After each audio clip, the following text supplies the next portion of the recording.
again, good evening. I'm Rick Dancer. Welcome to Get Real with Rick Dancer. I'm excited about the show tonight. Every week, if you guys are on our website, rickdancer.com, if you sign up there, you get a newsletter every week and it tells you what shows are coming up. So I put this out this week and I had more comments about this story than anything else that I had on the agenda. Because I think most of us know kind of there's holy ground when you're talking to veterans in America. And this is a program that's helping veterans. And I heard about it because a friend of mine started working there. And I was really excited about that. And so I was at his house for dinner and I said, well, what do they do? And he says like 2 sentences. And I said, okay, I need numbers because I'm going to do a show on them. And he's like, what? I said, well, I don't care what your job is. I want to do this story. And I think this is a great show. So we're going to talk with them and they are in Helena. And you're going to enjoy this. Our sponsors today are Montana Oral Surgeons and Implant Center right there in Helena. They're very much into community, taking care of our community, and also taking care of your oral health needs.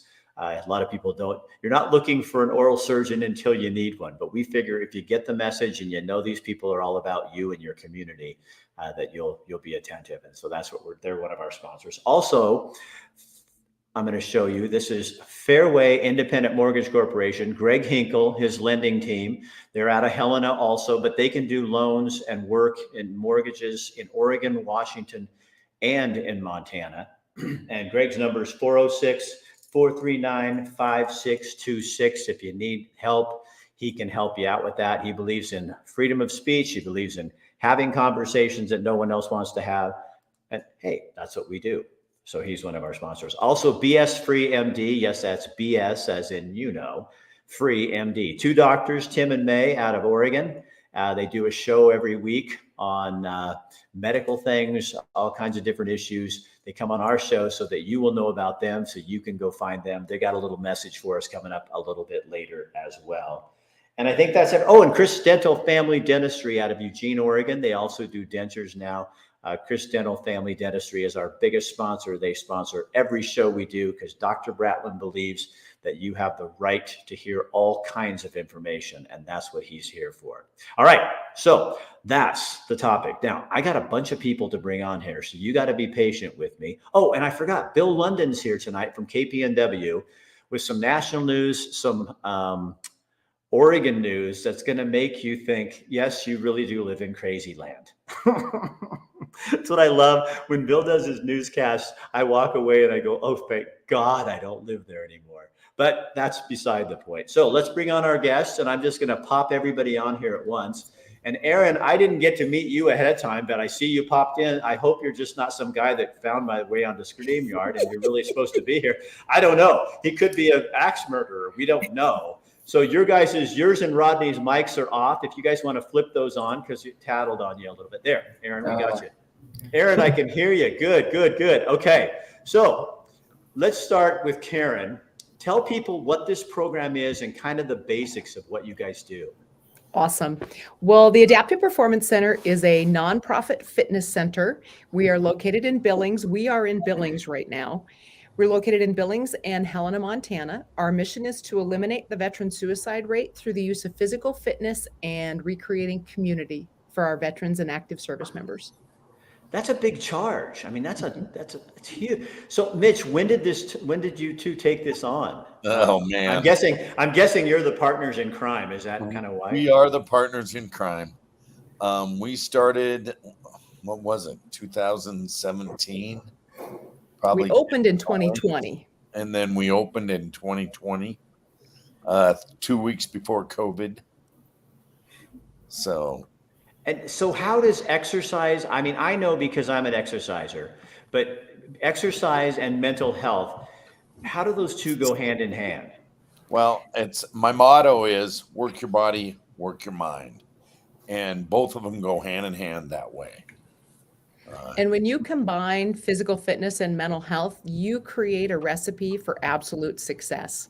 I was a licensed therapist. I had been in private practice for 17 years.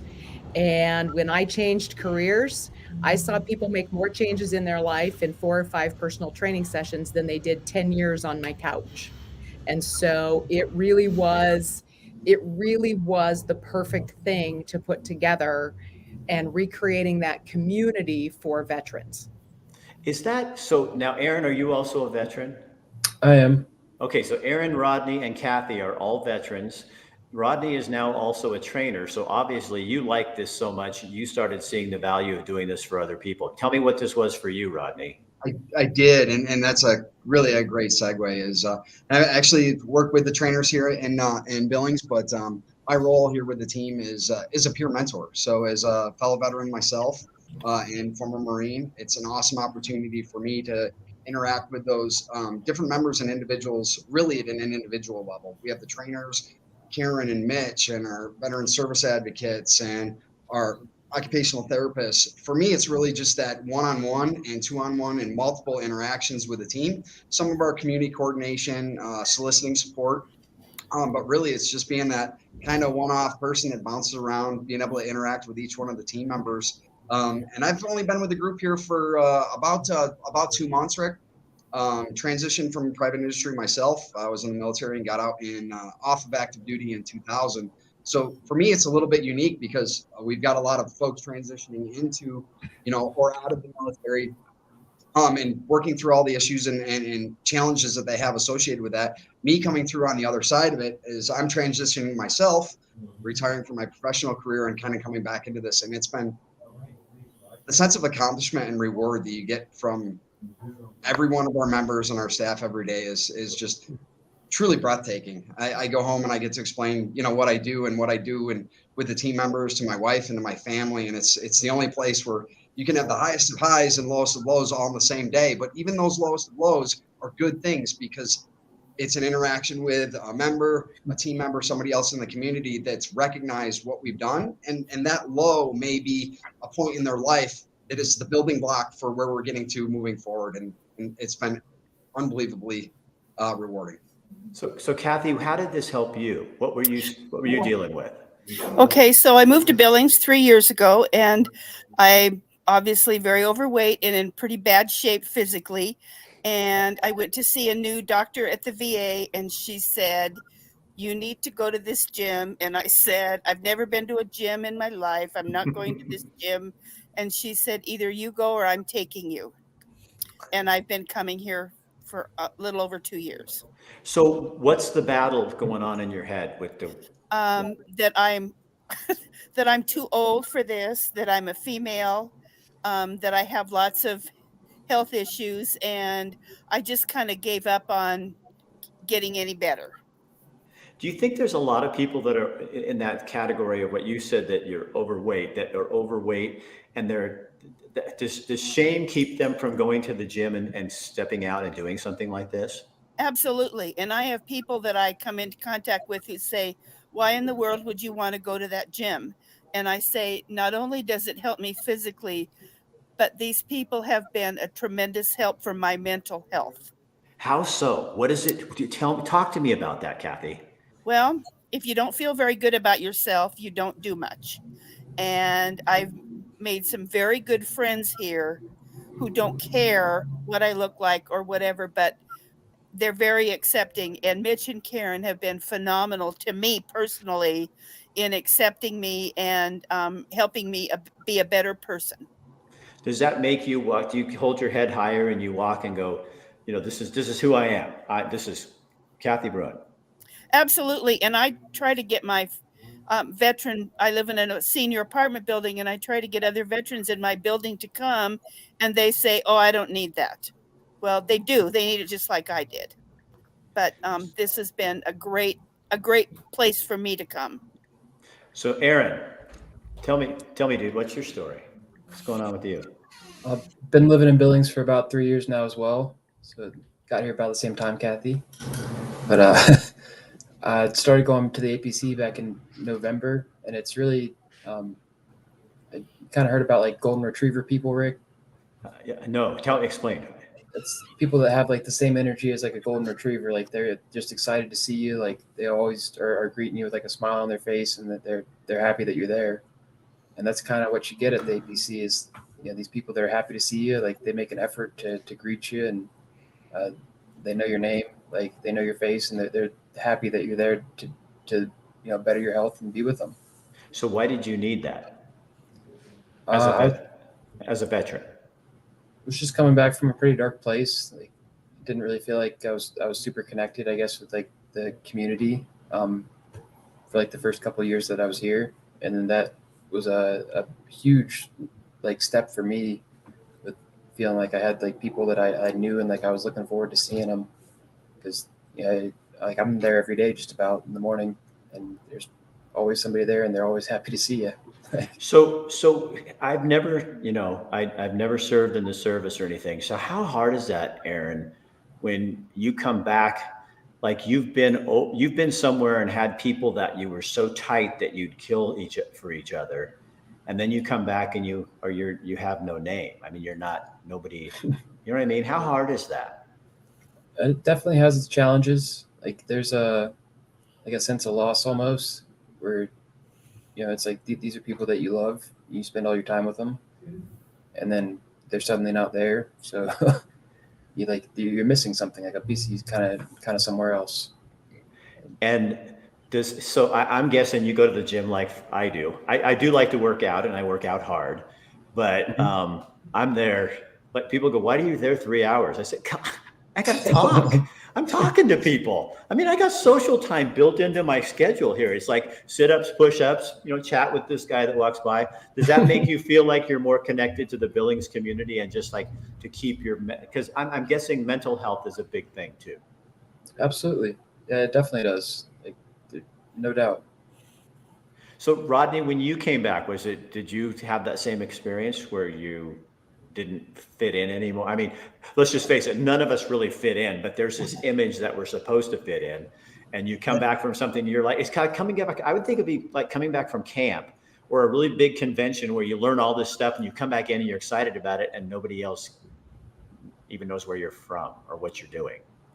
Absolutely, Rick. I have a friend that's I went to school with as a young teenager, and he's progressed his career into comedy all the way through, and here we are 30 years later. But he has a quote that he uses quite often that I like to share, and it's "We're all damaged goods trying to be damaged greats," and that kind of sticks with me. But unless you've been in the military, law enforcement, a first responder, that sense of community or camaraderie or esprit de corps, whatever you would like to call it, is really, really hard to find in any industry, any community, anything. This is the type of place where you can walk in and still have that. As Aaron mentioned, is familiar faces, reconnecting with folks that different branches of service, maybe similar jobs, maybe similar experiences, that we as veterans don't have that opportunity to have that outlet with our family and our friends.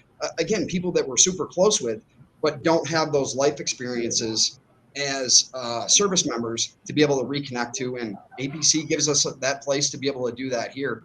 I look at somebody, my father and my father-in-law both served during the Vietnam era, and it's hard for me to look back at some of our members that we have now and some of our younger members and older members and try to envision and imagine how their service impacted their lives. And it's amazing to me that I can have a conversation with a service member that maybe Korea, maybe Vietnam, they did 2 or 3 years in services, an 18 or 19-year-old young adult. And here they are 75, 80 years, Right. 80 years old now. And that small window of their life is what they think about, dream about, talk about, and share with their family and friends all the time. And of course, with that, there's good times and bad times and all the things that come with it. But we're here to focus on that camaraderie, esprit de corps, and really bringing those people together in that veterans community. The military is the most diverse environment that we have in the United States, and to be able to bring people together of all walks of life, demographic, backgrounds, economics, anything and everything, and come back together and have a safe space and a safe place for us to have fun, grow together, commiserate sometimes, but really be that support structure for each other. So Karen, you were a therapist, right? Yes. So how does that fit in? Because I mean, I'm sure you've seen veterans that have we see the suicide rate, and it makes you want to cry. And you put together this program with Mitch, and so you got the exercise part, but you're doing. I'm going to guess that if there's a pie chart, there's a bigger section that has to do with community mental health and all that. It does. And the thing about the mental health component of APC is it's completely organic. And there's no real formal therapy that takes place unless somebody comes in, and most of the members know that I'm a therapist. And so if they come in and say, I really need to talk to somebody, I'm having a really rough day, absolutely, we'll go sit in the office and talk, but it's nothing formal. And so everything that kind of takes place, like I said, is very organic and informal. I can have somebody walk in and you can see them with the head down and they just make a beeline for the gym. You greet them, but they don't interact with anybody and they just go start working out. You get to know over a period of time and you just kind of walk in the back room. You might be cleaning a piece of equipment. You walk by, hey, what's up? Hey, and they talk to you. And next thing you know, they might, hey, what are you doing? How's it going? And next thing you know, you've talked for an hour. And that they leave way different than how they came in. And we've had people who really, when they started here, wouldn't even make a sound when they walked in the door. They wouldn't even grunt at you when you greeted them by name. And you'd greet them, say hello, and when they left, say goodbye. Couple weeks go by, you've greeted them every day, and pretty soon they start talking to you, and then one day they smile, and it's the most amazing thing to sit and watch. We had a gentleman, it absolutely cracked me up. He's really intense. When he comes to do a workout, there's no messing around and you just don't get in his way. Well, I would greet him every day when he would come in and when he would leave. Well, I was taking one of the dogs outside to do her business, and he comes out the front door and he's walking at me, not toward me. He is walking at me. And he looks at me and he goes, ma'am. And I said, yes. He goes, what is your name? And I tell him my name and he goes, thank you. He said, you greet me every day and I don't know your name. And now, I mean, 2.5 years later, he stands at the counter and we just sit and yakety yak the whole time. So how much of the program, like, how does it work, Mitch? When people come in, do you have trainers? What is Rodney? How does that kind of a part of the program works for people? We've got trainers on duty. Rodney's our peer mentor, so he's a greeter, he's a mover, he's a shaker, of course.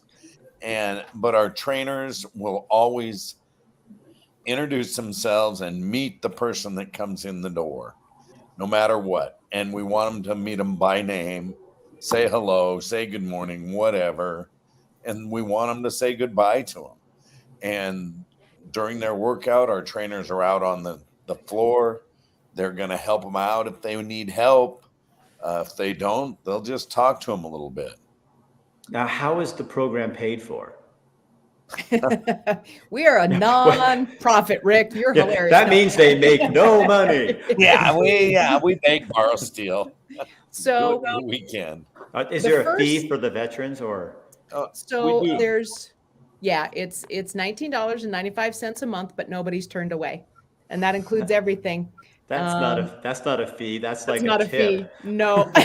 No, not really. But a lot of them said when we opened and we weren't charging, they said they wouldn't join if they weren't charged something. Well, you have to have buy-in too. Right. When people are paying for something, Exactly. I think you have more buy-in from them, Yeah. So our community is extremely supportive and has supported APC since its inception. We have several wonderful corporations that have been granting sources.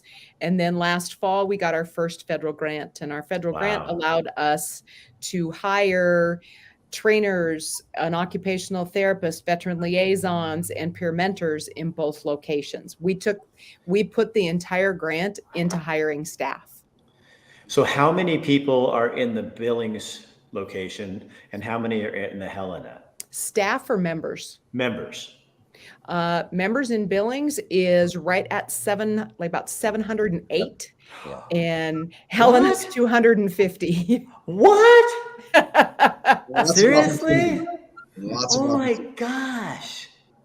So do you Karen and Mitch, do you guys ever go like, and I guess Rodney, this would be for you too, but do you ever go home at night, like you walk out the door and shut the door and everybody else talks about helping veterans and you're going, damn, I got a great gig. I mean, I'm saving people's lives. I mean, that's a 1,000 people. Yeah. That's 1,000 Montanans. Yep.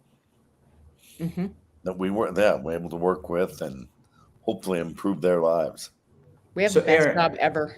So Aaron, what's the biggest struggle you have without getting overly personal that like when, that you're dealing with on a daily basis from your service? I don't really feel like I've been struggling that much recently. Like I feel like things have been getting a lot easier for me. Like, But it was hard. yeah, I had a lot of trouble just really feeling like I could connect with people. Like, Was it like that before you served? a little bit, but it was different. Like I think I was just socially awkward before, but then after the military, I got like super socially awkward for a bit. Like, Well, is that so, Kathy? Is that for you? Was it stuff back from that, or was it more your weight issue? Well, part of my struggle was the fact that I had been out of the service for so long. I served during the Vietnam War, so I'd been out since the early 70s, and I'd been married, had kids, and moved on with my life and I used the veterans medical, but I never really felt like I connected with veterans at all until I came here. And there were days where Mitch or Karen or somebody would say, there's a guy up there who's 93 years old who just needs somebody to talk to. And I'm like, I'm your gal. Here I go. And I loved, and that socialness of talking to other veterans. And there's several of us that served during Vietnam, and we sit down and talk together. And that to me was a connection I didn't have before. So, are you proud of yourself? Yeah, I guess I would say I am, but I'm proud of what this gym has done for me. But it's you given get me up. Huh? But you get up every morning or whenever it is you go, Yeah. and you go there. That's the real battle. Yes. And people think I'm crazy, but yes, I do. Well, you probably are. And there are some days when I first started, there were days when I came in here that I didn't want somebody to say, hello, Kathy. I just wanted to go back there and do my thing. And that was really hard for me. Well, But you now know, That's one of them. well, yeah, you know Mitch was one of them. what's really fun about looking at all of you is and I don't mean to get over any weird or anything, but there's a great peace in talking with all of you guys. You know what I mean? Like, you're doing it, and there's just like I can't define it, but whatever you're doing, I think it's the right thing. And I mean, I'm looking at Aaron and Rodney and Kathy and all you guys, Karen and Mitch, and it's like, what a great organization. How do people get involved? So I'm guessing Helen is newer than Billings. Helena opened February 1st this year. And you already have 201? 250. God. Helena didn't open with a pandemic 2 weeks later. That was COVID. No, but so how do people find out about you, and where can they go to get more information? So people can go to our website, www.adaptiveperformancecenter.org. We have our email is Adaptive Performance Center, all spelled out at Gmail. We are located in Helena and Billings, Montana. And so on our website, the addresses are there. They can follow us on Facebook and Instagram. And you guys are open what days?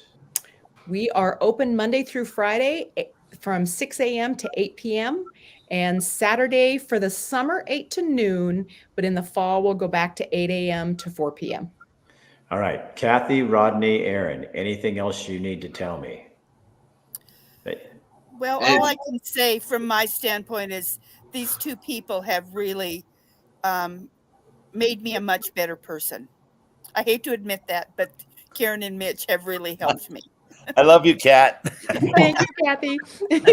I bet you've made a lot of other people really good people too. What I like about your story, Kathy, too, is that you're just, I think you're brave. You know, maybe some of that stuff you did in the service from the 70s came back and you said, okay, I'm done with this. I'm not going to let my weight keep me from going and enjoying my life. And I wish more people would do that, because it's not about skinny mini or getting big biceps. It's about going in and getting healthy. And, Right. and you've done it healthy mentally and healthy physically. And you two guys, it's just nice to see young men connected in their community, because man, there's a big issue with that right now in America. You know, there's 7 million men, 25 to 54, who are choosing not to work. And you guys are choosing to be part of life. And that is so important. And I hope people are inspired by you guys. I am. I think it's fun I'd love to sit down and talk with you for an hour just to find out, because as a guy who never served, it's like I really honor people. And thank you all for your service. I mean, Absolutely. Thank you for your support. And oh, you are welcome. And I hope that I know you are what Aaron Lewis sings about when he sings his song, Am I the Only One? Because you're not alone. And this is not the freedom you've been fighting for, that it's coming. And we appreciate everything you do. Likewise. Mitch and Karen, you're awesome.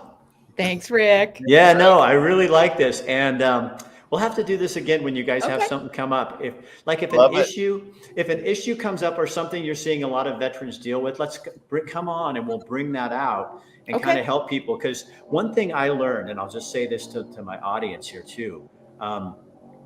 One thing I learned from, I don't remember who it was, but it was a veteran who said, you know, Rick, when you see a veteran, thank them for their service. If you see them wearing a hat that says Marine Corps, go up and ask them, did you serve? And thank them for their service. And I started doing that. Oh my God, do you want to see a light go on? I mean, it's like, there's a guy in a wheelchair, and when I used to run in Oregon, there was on the path, and I saw his hat one day, and I said, hey, when did you serve? And he says, oh, he gets all talkative and telling what he's did. And I said, thank you for your service. And he goes, thank you, Rick, for thanking me. I mean, if we're, you know, I know there's a whole 22 push-ups a day and all those little things, and that's great to bring awareness and stuff, but take it on yourself. I mean, you see someone, it's not as easy with women, but you see someone or you hear them talking and saying they served in a war or they served in the service, and the first few times it's kind of hard because you feel like a dork, you know, you're like, oh, thank you for your service. But then when you see that light come on in their face, you realize, oh my gosh, I just spoke life into those people. And that's an awesome thing to do. And you guys are doing that every single day with those people, which is probably why you have over 700 members. And Helena, we'll get your membership up in Helena. I think we'll work on that here. We'll get you up. Oh yeah, we'll get there. And Aaron, you'll be working in there. So you're probably already helping people. You just don't know it yet. I'm doing my best. They do. Yeah, for Right. sure. Well, you guys, thank you again. I appreciate your time, and it's just awesome having you on here. And I hope people get a lot out of this. Thanks, Rick. We Thanks, really Rick. appreciate it. All right, see you guys later. Take care. Oh man. Thanks, everybody. So how was that, you guys? That's why we do what we do. Yeah. And seriously, when you do see a veteran or you hear someone talking, thank them, because they're not getting the thanks that they need. One of the reasons we're doing this show is because I found out from my friend, and his wife just happens to work at our Montana oral surgeons. And here's why they do what they do, because they love the community. And this doctor loves Montana. Well, I'm Jason Fleshman. I am one of the co-owners of Montana Oral Surgery. I'm an oral and maxillofacial surgeon, and I've been practicing for almost 25 years. I mean, this is a big country. And then the people who are here wouldn't want to be anywhere else, you know? They'll die for their state. Who wouldn't want that? Who wouldn't want to live in a state where people are that passionate about where they live? I replaced teeth with dental implants. I removed cysts and tumors from patients' faces and jaws. I perform oral and maxillofacial trauma surgery, fixing people's broken jaws, cheekbones, eye sockets. Perform office-based oral surgery and anesthesia. I remove teeth. I replace teeth with dental implants. It's no joke. Yeah, you don't mess around. You don't put up with this harsh environment. This is like the last great place, personally. And then, you know, if you're not from Montana, you probably don't understand. But if you're here, you know. Yeah, the last great place. It really is. Tim and May, our doctors with BS Free MD, have a really special show that just went on the podcast today. I think you've heard of this doctor before during the COVID reaction time and all the hysteria. He was one of the doctors who stood up and said, well, maybe we need to ask more questions. And the media just tore him apart. Well, they didn't kill him. And he's still around, and he's going to be on their show. Here's Tim and May for just a quick little blurb on what they're doing. I like how you flipped your microphone back, just like you're flipping your hair back. It's like I'm flipping my non-existent hair. I don't have dancer hair. That's the next level. Maybe if I grew out what I already have, like super long, I could dancerify it. All right. I'm sure he wants that in his clip. Densify it. Move over. You're always out of the picture. All right. Here we go, Rick. 3, 2, 1, penguins. And we're back. I have to tell you, I have a cutback version of this, but this is too funny. And this is the one I didn't cut back, but they didn't say anything bad.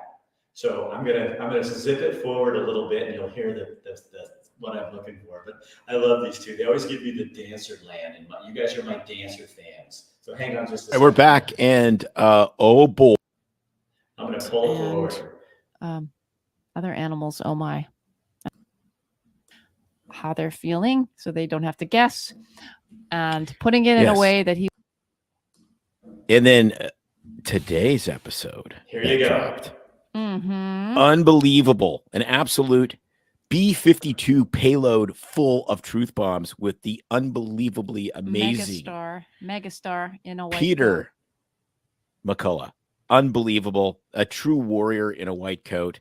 He has liberated himself from the clutches of corporate medicine and is now 100% free to speak the truth. And oh my gosh, in this episode, does he ever speak the truth? Yeah, we actually tackle a whole bunch of issues. Mainly, it all comes down to what are we putting in our kids' bodies? What are we doing to probably maybe harm them more than help them with vaccines, as well as hormone therapies now. So we go down that big topic, controversial topic of transgenderism, sexuality in kids. What are we doing? How is it harming? Like, who would have ever thought that maybe cutting the absolutely perfectly healthy breasts off a 17-year-old woman would be maybe a bad idea? So you can catch that episode right now. It's on Spotify. They also do a program called Doc Tales with Cocktails, and that airs on Wednesday night at 6:00, but it's always online, obviously. You can find them on Facebook, all the usual places. BS Free MD. If you just Google it, you'll find them. Also, like I said, on Spotify. But that Peter McCullough, he's on tonight, so that one is already downloaded. And I'm sorry, I hit the wrong button. But hey, it's life. I was excited about my story. So Bill London's going to come up right after this next half with Dr. Bratlin, and he will have your news for the day. So hang on.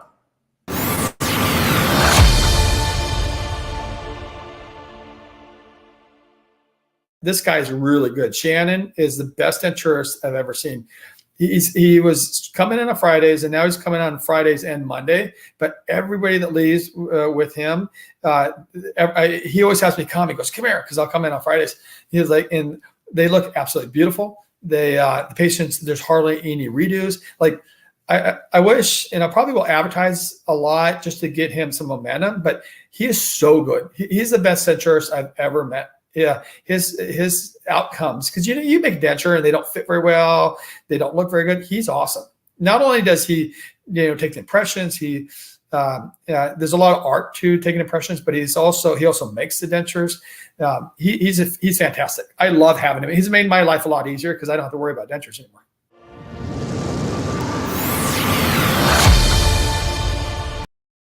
Good evening from the News Radio, 1120 AM and 93.7 FM KPNW studios. I'm Bill London, co-host of the Wake Up Call, heard on this fine radio station, 6 a.m. to 9, Mondays through Fridays, and streaming at kpnw.com. News brought to you by Dr. Michael Bratland of Chris Dental, where they accept everybody. And yes, I'm wearing a hat. Why? Because otherwise you'll see my brains. Okay, here's what's going on. Well, the U.S. government has been hit with a global hacking campaign that exploited a vulnerability in a widely used piece of governmental software. But they say, nothing to see here, folks. No significant impact.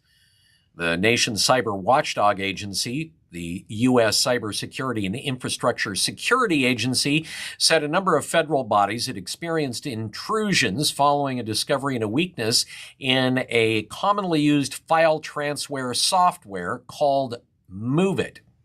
That, according to Eric Goldstein, the agency's executive assistant director for cybersecurity. Now, CISA didn't identify the agencies that were hit or say exactly how they'd been affected. CISA director Jen Easterly says the U.S. does not expect any significant impact from the breach. MoveIt was made by Progress Software Corporation, and it's typically used by organizations to transfer files between their partners or customers. And their shares have already fallen 4% because of it. For instance, it's used by financial institutions that require their customers to upload their data to apply for a loan. Oh, well, there's no significant impact there. The online extortion group, CIOP, which has claimed credit for the MoveIt hack, has previously said it would not exploit any data from the government agencies. They say, if you're a government, city, or police service, do not worry. We erased all your data. Hopefully they don't mean that they really erased all of their data, because that would be a significant impact. Now, is it a significant impact or not? Well, guess what the Oregon Department of Transportation says? Yeah, they were part of the hack. ODOT data includes personal information for, well, everyone who holds an Oregon ID or driver's license.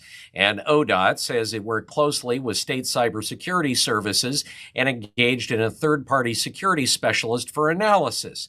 And what did they find? ODOT confirmed the access data had the personal information for approximately 3.5 million Oregonians. No significant impact. And while much of that information is somewhat available broadly, a lot of it is sensitive personal information. And according to ODOT, well, we don't have the ability to identify any specific individual's data. And they say that individuals who have an active Oregon ID or driver's license just need to assume that all of their information related to that ID was part of the breach. And now they're telling people that they need to take precautionary measures to protect themselves from the misuse of the information, like constantly accessing and monitoring their personal credit reports. No significant impact. No significant impact. Well, Republicans have now returned to the Oregon Senate in Oregon, ending a 6-week walkout that had brought work in the legislature, at least on the Senate side, to mostly a halt. Republicans claim that Democrats gave up major concessions, making some changes to a sex change abortion bill and gun control bills to get the Republicans back in the Capitol. Now, a version of House Bill 2002 that passed the House last month would have codified into law the rights of minors and those wanting sex change under the age of 15 to be able to get those without parental consent or notification. Under a compromise with the Republicans, the Democrats have now dropped that particular provision, but it does allow those under 15 to still get abortions and the like if two medical providers determine that informing a parent would be harmful to a child, however harmful is defined. Democrats also agreed to scrap proposals in their sweeping gun control legislation that would have increased the age to purchase most guns from 18 to 21 and allow cities or counties to bar people licensed to carry concealed handguns from doing so in public buildings, on adjacent grounds, or parking lots next to adjacent grounds, a provision that would prohibit the sale and possession of ghost guns without a serial number remains in the bill. Democrats are also scrapping Senate Bill 348, Floyd Przonski's Let's Make Ballot Measure 114 Worse measure. They say, well, that's gone. And Measure 114 right now, of course, is in the courts. Republicans touted several other key wins, saying Democrats had agreed to prioritize bills exempting small farming, ranching, and timber families from the Oregon estate tax and to give the House impeachment power of statewide elected officials and the Senate the power to try impeachments. And the thing is, Democrats also supported that. Democrats said the agreement would also allow them to hold a vote on House Bill 2757, which would provide funding for the 988 National Suicide Prevention Hotline. The protest by Republicans may have come at a cost, though. 9 Republicans and independent Senator Brian Boquist have apparently disqualified themselves for re-election for boycotting the Senate chamber under a law that was approved by a majority of voters last year. However, Knopp and others have already said they plan to legally challenge Ballot Measure 113, which disqualifies lawmakers receiving 10 unexcused absences from serving their next term. Democrats in the legislature are trying to create a new government program called Basic Health. It gives free insurance to people who were on Medicaid but won't be because their income is too high. And in order to keep it free, how will it be paid for? It will tax people who are now paying for their own health insurance. The Lund Report, which is a group that analyzes healthcare policy, says the new program will raise healthcare premiums for thousands of Oregonians who are not on government insurance or covered through their employers, but instead buy directly from insurers or use the online insurance marketplace. A Regents Blue Cross Blue Shield executive wrote in a June 6th letter that under the proposal, you could expect to see marketplace premium impacts for families of $4,800 a year in extra added expenses to pay for other people's insurance. A bill to expand food stamp eligibility to, well, illegal aliens has failed to advance in the Oregon legislature. It was Senate Bill 610.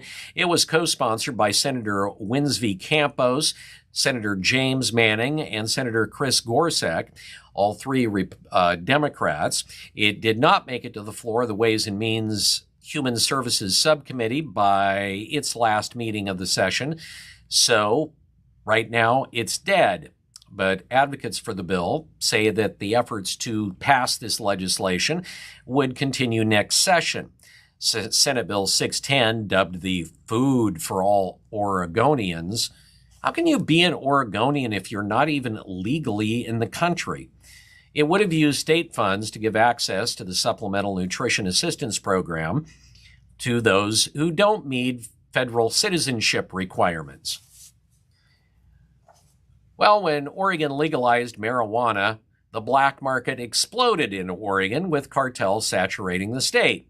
And now that psilocybin for therapeutic purposes has been legalized, guess what? A mansion bordering a Northeast Portland country club was busted last week. And what did officers find? Well, they found a dark room for growing shrooms, 23 firearms, tens of thousands of dollars in cash, and U.S. Postal Service shipping boxes filled with psilocybin, labeled to various locations outside of Oregon. The house also had 2,017 separate bags of psilocybin mushrooms and lab equipment. According to the probable cause affidavit, they allege that interstate psilocybin traffickers have now set up shop in Oregon. Who'd have thunk that would happen? No serious impacts. This look at the news brought to you by Chris Dental and Dr. Michael Bratland. And now it's time for Rick to roll out a nice, fresh, steaming platter of real. All right, thanks, Bill. Just one editorial comment to end off of this. I worked in news for 20 some years, 25, 27, I don't know. And Oregon did so many things and still continues to do. And I know you think I'm bashing Oregon. I'm not bashing it. This is factual. You adopt laws and rules. And when I was there, it was a we, but I didn't vote for them. And then you wonder, how the hell did this happen? Oh, now there's psilocybin mushroom rings coming in. Huh. I mean, use your head. I mean, how do you not think this sort of stuff is going to happen? You know, when the governor pushes through driver's ID to vote and says every person who has to vote, is driving, has to sign up to be part of a political party. And then they wonder why the non-affiliated voter party is bigger than the Democrats now. They screwed themselves, is what they did. You made everybody in they didn't want to be in your party. They didn't want to be in the Republican Party either. So instead, what they did is just became a non-affiliated voter. And now they're the biggest voting bloc in Oregon. If only those people would actually become interested in voting, they could cream all the Democrats and the Republicans, but they probably won't. Come on, Oregon, use your head. Come on, it can. It can work. You can have critical thinking skills, but I'm wondering sometimes. All right, that's it for this edition. Maybe somebody in Oregon see what happens and that's right, Tom. You put it right. I'm so tired of people, not you, but other people. You're not bashing Oregon. You're bashing the political power in Oregon that is destroying the state that I love. And if you don't see that, I saw a post today that I put something out there, and people are going, "Oh, well, you believe this and this, or our facts are right." Arrogance will nip you in the ass, and I hope it does, because when you think you're not the one with the problem, and everybody else has the problem, then you're crap. And I think that's a lot of the people that are right now in the progressive movement. They think their arrogance has blinded them, and it's going to take people showing it to them. So Facebook, pull me back, throttle my content. I don't care. I can't live like that anymore. I'm going to say what I want to say. If you don't like it, don't come back. Have a good weekend. I'll be back on Tuesday with the show. And we got a whole bunch of cool stuff planned for next week. So we'll see you then. Have a good weekend. Keep your head up. Yeah.